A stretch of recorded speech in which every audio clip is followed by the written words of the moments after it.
प्रभु तेरी वाणी जीवन की रोटी, नैनों की ज्योति अंधेरा मिटाती।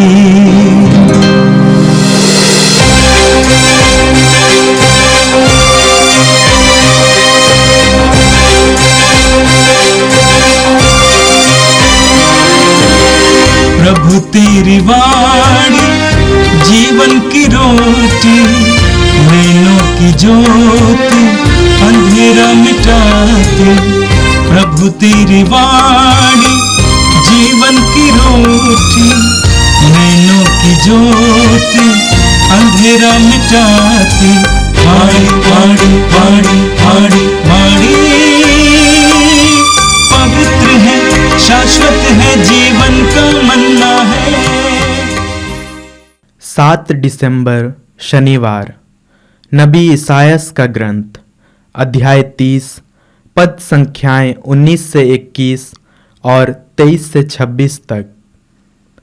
इस्राएल का परम पावन प्रभु ईश्वर यह कहता है, यरूशलेम में रहने वाली सियोन की प्रजा, अब से तुम लोगों को रोना नहीं पड़ेगा। प्रभु तुम पर अवश्य ही दया करेगा। वह तुम्हारी दुहाई सुनते ही तुम्हारी सहायता करेगा। प्रभु ने तुम्हें विपत्ति की रोटियां खिलाई और दुख का जल पिलाया है, किंतु अब तुम्हें शिक्षा प्रदान करने वाला प्रभु अदृश्य नहीं रहेगा। तुम अपनी आंखों से उसके दर्शन करोगे। यदि तुम सन्मार्ग से दाएं या बाएं भटक जाओगे, तो तुम पीछे से यह वाणी अपने कानों से सुनोगे। सच्चा मार्ग यह है, इसी पर चलते रहो। वह तुम्हारे बोए हुए बीज को वर्षा प्रदान करेगा और तुम अपने खेतों की भरपूर उपज से पुष्टिदायक रोटी खाओगे। उस दिन तुम्हारे चौपाए विशाल चरागाहों में चरेगा। खेतों में काम करने वाले बैल और गधे सूप और डालियां से फटकी हुई नमक मिली हुई भूसी खाएंगे। महाबद के दिन जब गढ़ तोड़ दिए जाएंगे, तो हर एक उत्तुंग पर्वत और हर एक ऊंची पहाड़ी से उमड़ती हुई जल धाराएं फूट निकलेंगी। जिस दिन प्रभु अपनी प्रजा के टूटे हुए अंगों पर पट्टी बांधेगा और उसकी चोटों के घावों को चंगा करेगा, उस दिन चंद्रमा का प्रकाश सूर्य की तरह होगा और सूर्य का प्रकाश 7 दिनों से सम्मिलित प्रकाश के सदृश 7 गुना प्रचंड हो उठेगा। यह प्रभु की वाणी है। संत मत्ती के अनुसार प्रभु यीशु का पवित्र सुसमाचार अध्याय 9 पद संख्याएं 35 से लेकर अध्याय 10 के 8 तक। यीशु सभागृहों में शिक्षा देते, राज्य के सुसमाचार का प्रचार करते, हर तरह की बीमारी और दुर्बलता दूर करते हुए सब नगरों और गांवों में घूमते थे। लोगों को देखकर यीशु को उन पर तरस आया, क्योंकि वे बिना चरवाहे की भेड़ों की तरह थके मांदे पड़े हुए थे। उन्होंने अपने शिष्यों से कहा, फसल तो बहुत है, परंतु मजदूर थोड़े हैं। इसलिए फसल के स्वामी से विनती करो कि वो अपनी फसल काटने के लिए मजदूरों को भेजे। यीशु ने अपने 12 शिष्यों को अपने पास बुलाकर उन्हें अशुद्ध आत्माओं को निकालने तथा हर तरह की बीमारी और दुर्बलता दूर करने का अधिकार प्रदान किया। यीशु ने इन 12 को यह अनुदेश देकर भेजा, अन्य राष्ट्रों के यहां मत जाओ और समारियों के नगरों में प्रवेश मत करो, बल्कि इस्राएल के घराने की खोई हुई भेड़ों के यहां जाओ। राह चलते ये उपदेश दिया करो, स्वर्ग का राज निकट आ गया है। रोगियों को चंगा करो, मुर्दों को जिलाओ, कोढ़ियों को शुद्ध करो, नरक दूतों को निकालो। तुम्हें मुफ्त में मिला है, मुफ्त में दे दो। यह प्रभु का पवित्र सुसमाचार है। क्रिस्त प्रभु की जय। रोज की रोटी कार्यक्रम को सुन रहे यीशु में मेरे प्रिय भाइयों एवं बहनों, आप सभी को प्रभु के वचन के माध्यम से प्रभु की ढेर सारी आशीषें प्राप्त हो जाए। आज का पहला पाठ जो इसायास नबी के 30वें अध्याय से हमने सुना, तो लिखा हुआ है, प्रभु ने तुम्हें विपत्ति की रोटी खिलाई और दुख का जल पिलाया है। इसायास नबी इस्राएलियों को प्रभु के सांत्वना के शब्द सुना रहे हैं, जो विपत्ति में थे, जो पीड़ा में थे, जो गुलामी के दुख को जो लोग झेल रहे हैं, उन सबको नबी इन सारे दुख पीड़ाओं से मुक्ति की आशा नहीं दे रहे हैं। वो ये वादा नहीं कर रहे हैं कि इन सारी बातों से छुटकारा मिल जाएगा, लेकिन बस लोगों की बात को, लोगों के जीवन की सच्चाई को प्रकट कर रहे हैं कि प्रभु ने तुम्हें विपत्ति की रोटी खिलाई और दुख का जल पिलाया। उसका मतलब इनमें से जीवन के कुछ तकलीफें ईश्वर की योजना में थी, लेकिन इससे छुटकारा नहीं। एक और बात की सांत्वना नबी दे रहे हैं, किंतु अब तुम्हें शिक्षा प्रदान करने वाला प्रभु अदृश्य नहीं रहेगा, तुम अपनी आंखों से उसके दर्शन करोगे। तुम अपनी आंखों से उसके दर्शन करोगे। प्रभु के दर्शन करना ये जीवन के लिए सबसे बड़ी आशीष है। दुख रहेंगे, तमाम दिक्कतें झेलने पड़ेंगे, आगे भी दुश्मनियां होगी, आगे भी नफरत और उत्पीड़न का सामना करना होगा, लेकिन इन सब के बीच में तुम्हारे लिए प्रभु स्वयं तुम्हारे सामने, तुम अपनी आंखों से प्रभु के दर्शन पाएंगे। कितनी अच्छी बात है कि दुख के बीच में प्रभु हमारे साथ है, हम प्रभु के दर्शन करेंगे।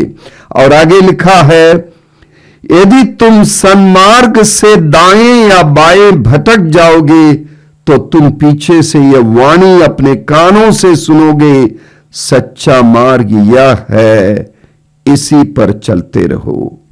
सच्चा मार्ग यह है, इसी पर चलते रहो। ये वाणी अपने कानों से तुम सुनोगे।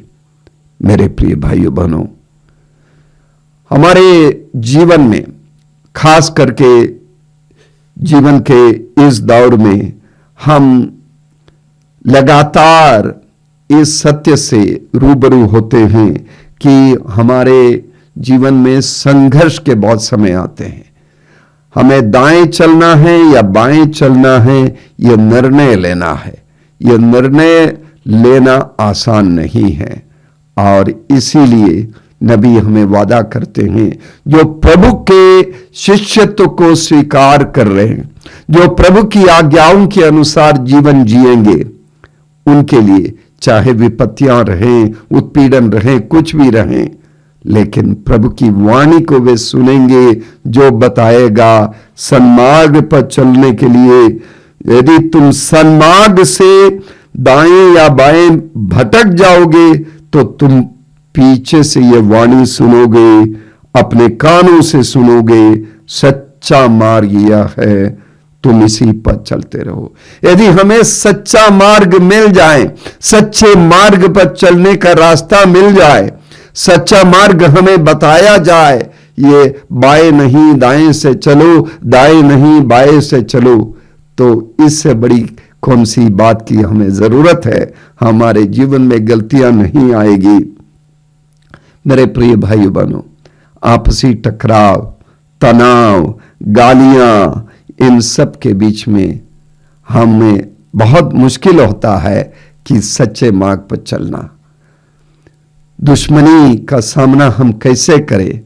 क्या दुश्मनी से करें और बदला लेके करें? और हम इंसान हैं, हम कमजोर हैं। अक्सर कोई दांत पीसकर हमें मारने के लिए भी हमारे सामने खड़े हो जाए, तो प्रभु की वाणी अंदर से यदि हमें प्रेरणा दे कि मुस्कुराओ, क्षमा करो, तो जब हम मुस्कुराते हैं प्रभु की उस प्रेरणा से, तो हमारे अपने जीवन में परिवर्तन आएगा। हमारे सामने जो दुश्मन हमारा विनाश करने के लिए आया है, उसके जीवन में भी परिवर्तन आएगा, उसके जीवन में बदलाव आएगा।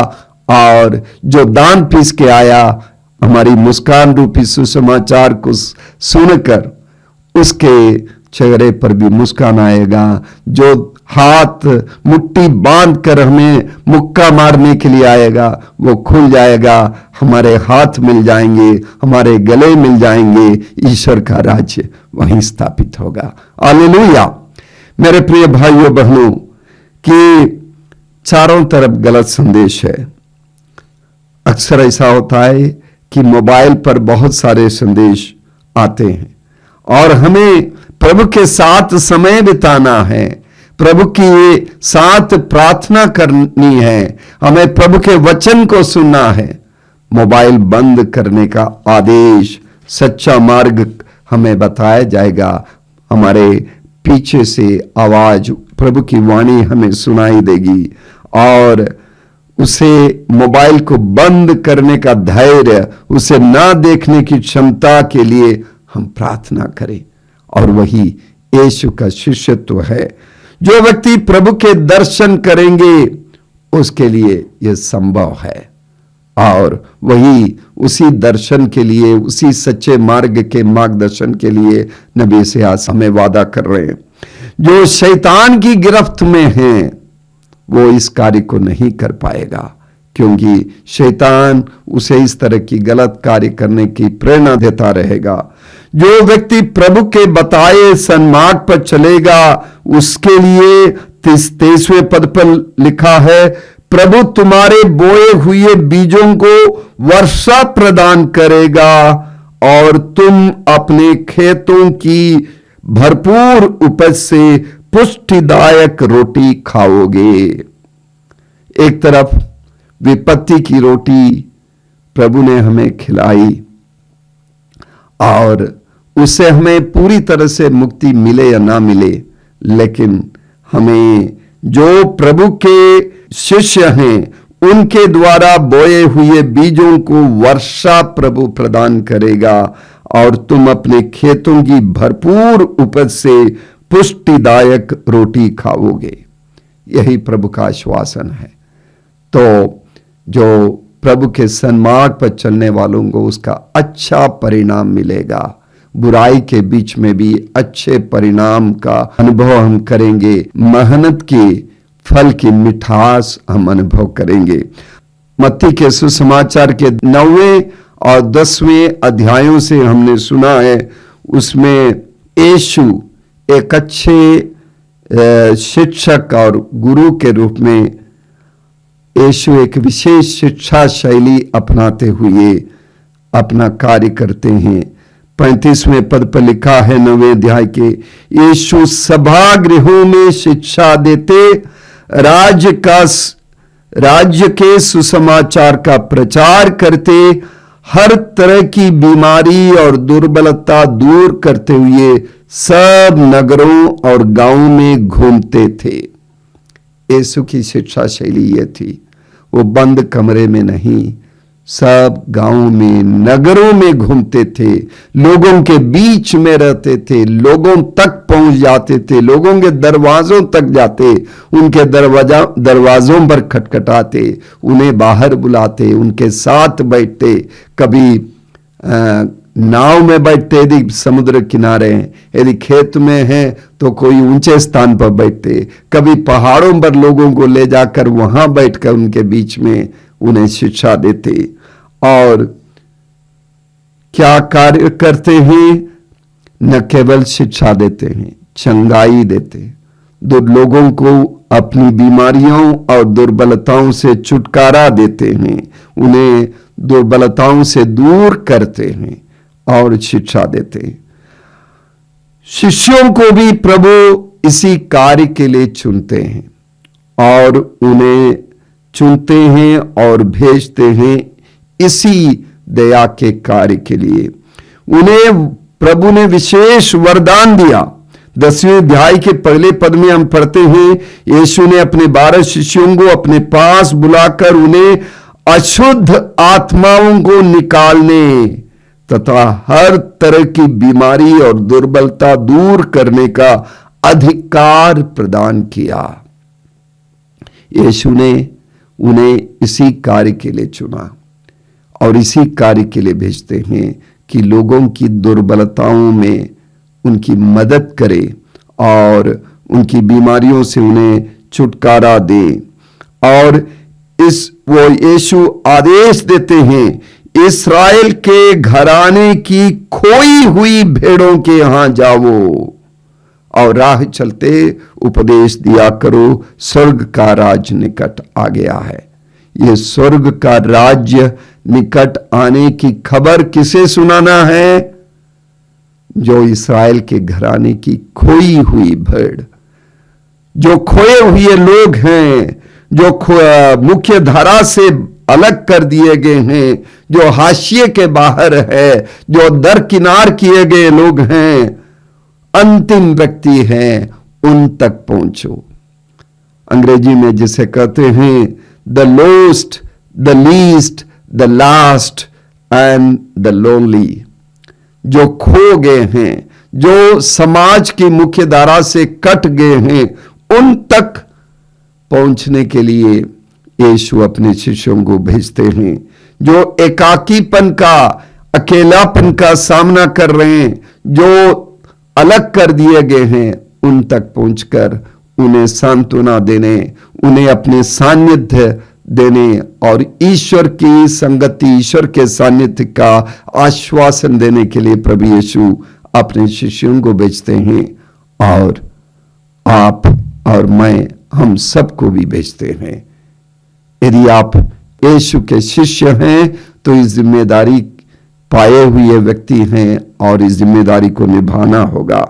लिखा है कि भीड़ को देखकर यीशु को उन पर तरस आया, क्योंकि वे बिना चरवाहों के थके हारे पड़े हुए लोग थे। यीशु तरस खाने वाला प्रभु है। यीशु की सबसे बड़ी खासियत, यीशु की विशेषता यह है कि वो तरस खाने वाला, दया करने वाला व्यक्ति है। नबी इसायास के ग्रंथ के 49वें अध्याय के 13वें पद पर लिखा है, आकाश जयकार करे, पृथ्वी उल्लसित हो और पर्वत आनंद के गीत गाए। क्यों? क्योंकि प्रभु अपनी प्रजा को सांत्वना देता है और अपने दीनहीन लोगों पर दया करता है। पिता ईश्वर की खासियत यह है, वो अपनी प्रजा को सांत्वना देता है, अपने दीनहीन लोगों पर दया करता है। और उस पिता परमेश्वर के पुत्र यीशु के अंदर भी यही गुण है।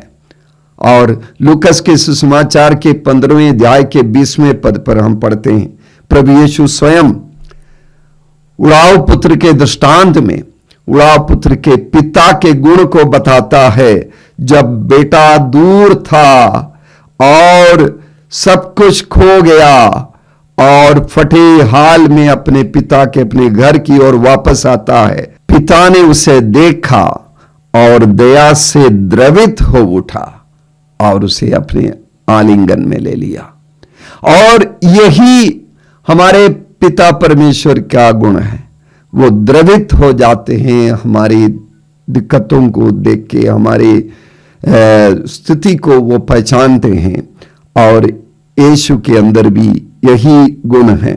और प्रभु चाहते हैं कि हम भी इस गुण से विभूषित हो जाएं, हमारे अंदर भी दया हो, हम दया से द्रवित हो जाएं, दूसरों के लिए हमारे अंदर अनुकंपा हो, करुणा हो।